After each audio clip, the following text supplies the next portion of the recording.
की इस कड़ी में हम आपको एक ऐसे शख्स से वाकिफ कराएंगे जिसके बारे में जानकर आप भी हैरान रह जाएंगे। आपको बता दें कि इस शख्स को भारत की राजनीति में बहुत कुछ बदलने का श्रेय प्राप्त है। यहाँ तक कि उत्तर प्रदेश की राजनीति में भी बदलाव लाने का श्रेय इस महान शख्स को प्राप्त है। किसानों की बातों को कागजों और पॉलिसी से उठाकर नेतागिरी में बदलने का श्रेय प्राप्त है। दरअसल ये शख्स कोई और नहीं बल्कि चौधरी चरण सिंह जी हैं। इन्हें हम भारत के 5वें प्रधानमंत्री के रूप में भी जानते हैं। इनका जन्म गाजियाबाद जिले के हापुड़ में हुआ था। ये ऐसा परिवेश था जिसमें किसानों की समस्याएं जरा सी आंख घुमाने पर दिख जाती थी। ना चाहते हुए भी एक इंसान के मन में इसकी रेख खींच जाती।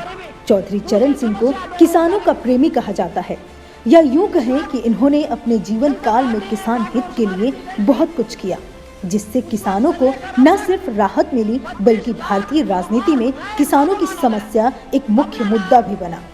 लेकिन चौधरी चरण सिंह की राजनीति जीवन में एक समय ऐसा भी रहा जब वे देश के प्रधानमंत्री बने। लेकिन अफसोस की बात यहाँ ये है कि वे देश के प्रधानमंत्री तो जरूर बने, लेकिन एक बार भी संसद में बोल नहीं पाए, या यूं कहें इनकी मुलाकात संसद से नहीं हो पाई। फिर वो प्रधानमंत्री बने जिसे कभी संसद में बोलने का मौका नहीं मिला।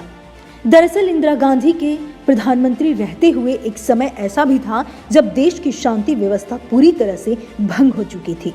देश में माहौल गड़बड़ हो गया था।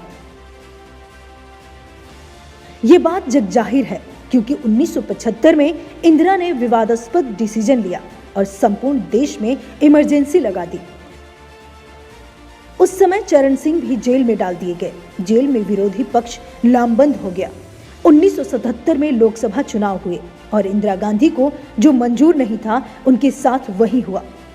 दरअसल लोकसभा चुनाव में इंदिरा बुरी तरह से हार गई और देश में पहली बार गैर कांग्रेसी पार्टियों ने मिलकर सरकार बनाई। उस वक्त ये सोचना असंभव लगता था।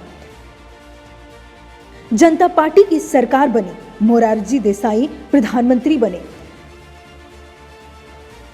चरण सिंह इस सरकार में उप प्रधानमंत्री और गृह मंत्री रहे, पर जनता पार्टी में कलह हो गई। मोरारजी देसाई की सरकार गिर गई। बाद में कांग्रेस के ही सपोर्ट से चरण सिंह 28 जुलाई 1979 में प्रधानमंत्री बने। लेकिन चौधरी चरण सिंह को 20 अगस्त तक का टाइम दिया गया था बहुमत साबित करने के लिए। इंदिरा ने 19 अगस्त को समर्थन वापस ले लिया। सरकार गिर गई। संसद का बगैर एक दिन सामना किए चौधरी चरण सिंह प्रधानमंत्री रहते हुए भी संसद में एक दिन भी नहीं बोल पाए। चरण सिंह को रिजाइन करना पड़ा। कहते हैं कि अगर इस प्रधानमंत्री ने बोला होता तो संसद में तो किसानों की कहानी कुछ और होती। प्रधानमंत्री रहते हुए चरण सिंह कोई फैसला नहीं ले पाए थे, पर वित्त मंत्री रहते हुए खाद और डीजल के दामों को कंट्रोल किया, खेती की मशीनों पर टैक्स कम किया। नाबार्ड की स्थापना भी उसी वक्त हुई थी। Bureau report, parliamentary business.